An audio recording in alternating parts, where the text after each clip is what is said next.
Hi, I'm Karina, and I did something that's still hard for me to talk about. Have you ever tried to take the easy way out to get out of trouble?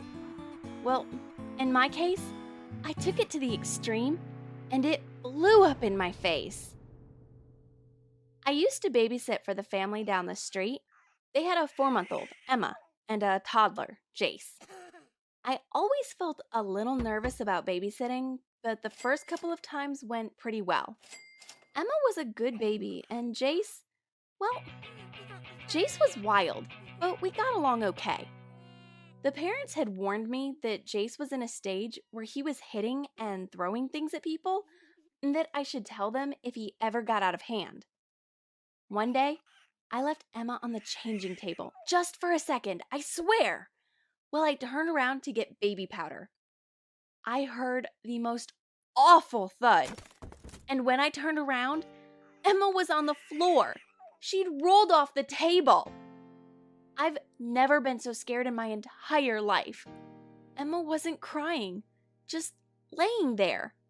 She moved her arm, so I could tell she was still conscious, but all I could think was that maybe I'd brain damaged her. Maybe she had an internal injury. I was terrified. She did start to cry then. I picked her up as carefully as I could and rocked her and whispered to her. I started to cry too, thinking she'd never stop. Finally, she quieted down and I looked her over. At first, I was relieved. No visible injuries. Then I turned her over and saw a large bruise on her tiny head. I panicked again. How would I explain this to her parents?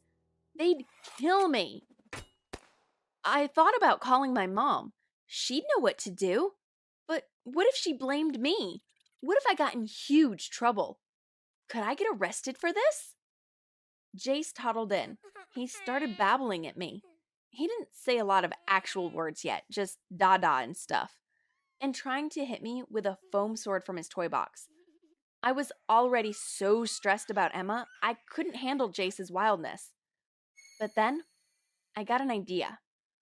When the parents came home, I was ready. I showed them Emma's bruise and told them I was so sorry, but that while Emma was in her swing seat, Jace had hit her with one of his toy trucks.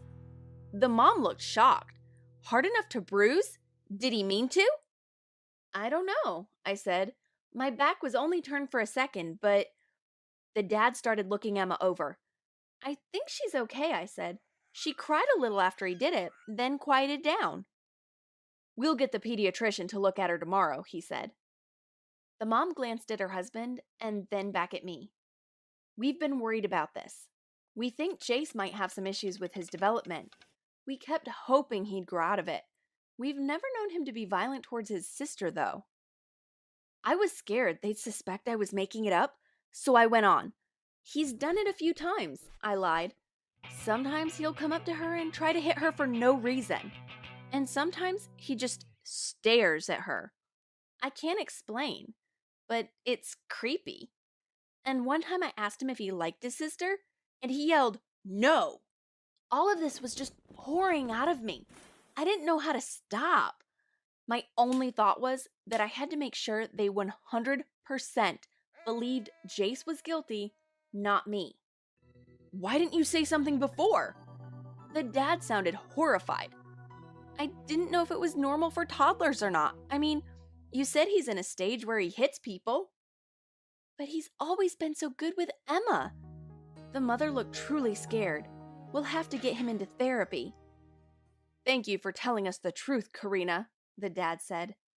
I left the house shaking. I had lied to them.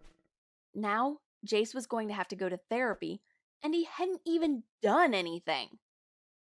They would have taken him anyway, I tried to tell myself.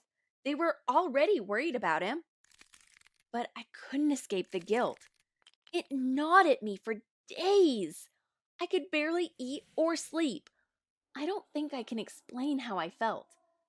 The next time they asked me to babysit, I pretended I was busy. The next time, too. My mom finally confronted me. Why haven't you been taking babysitting jobs? I'm too busy with school, I replied. I saw your midterm grades. For someone who's so busy with school, your grades are dropping. Is something wrong? No, I snapped at her. Just stay out of my business. The next day in school, I threw up. I hadn't seen it coming. One minute, I was a little queasy. The next, I was running to the bathroom. I kept seeing that awful bruise on Emma's head.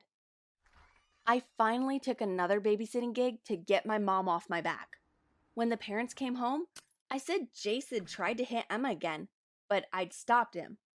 I can't explain why I lied again.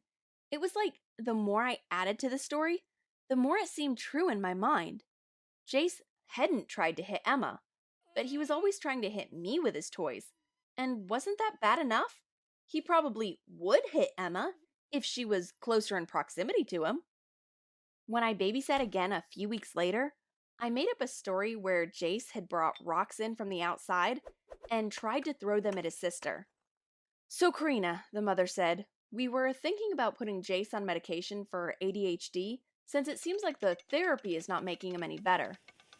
Without thinking, I immediately agreed and said that it sounded like it would be a good step. But instead of looking worried, like they had in the past, the parents looked suspicious. Come into the kitchen, Karina, the mom said. I want to talk to you. I followed her into the kitchen, my heart pounding. She gave a deep sigh. My husband and I were shocked by what you told us about Jace, so we got a nanny cam. It's in that teddy bear on the mantle. My breathing got shallow as panic rose in me. Karina, she said, Jace never went outside and got rocks. You and Emma were here the whole time until she went to bed. Jace never tried to hurt her. I nearly burst into sobs as all the guilt and shame and fear of the past few weeks hit me at once. But some part of me was defensive too. The part that had started to believe my own stories. That Jace was dangerous, out of control. He did go outside, I tried to tell her. He was... Karina, I want you to tell me honestly. Her eyes were wet with tears, but her voice was firm. Has Jace been trying to hurt Emma?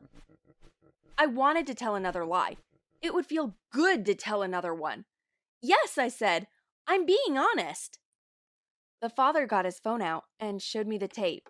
He said that they kept an eye on Jace for the whole day, and they know for a fact that he didn't do anything. I froze. I couldn't reply. They kept asking me why I was lying, and I simply had no answer. I just enjoyed it. I don't remember exactly what happened after that. I ended up at home, and the next day I stayed in bed. My mom kept telling me that everything would be all right, that the neighbors knew Emma's fall had been an accident. But I could feel that my mom was treating me differently. And a few days later, she said she wanted me to see a counselor. You think I'm crazy? I burst out. No, honey, I don't. But I just want you to talk to her. I did go. The counselor and I discussed pathological lying and how the blurring of reality and fantasy, the sense that it would feel good to lie, could signify pathological tendencies in me. It sounded so horrible. But I've continued to go to counseling, and I'm getting better at recognizing those tendencies. I wrote a letter of apology to the neighbors, but they still haven't responded. There are days when all I can do is close my eyes and dig my nails into my palms and wish I'd never told that first lie. My mom says I may have to live with the guilt for a while. It's hard, but I know the fact that I feel guilty at all is a good sign.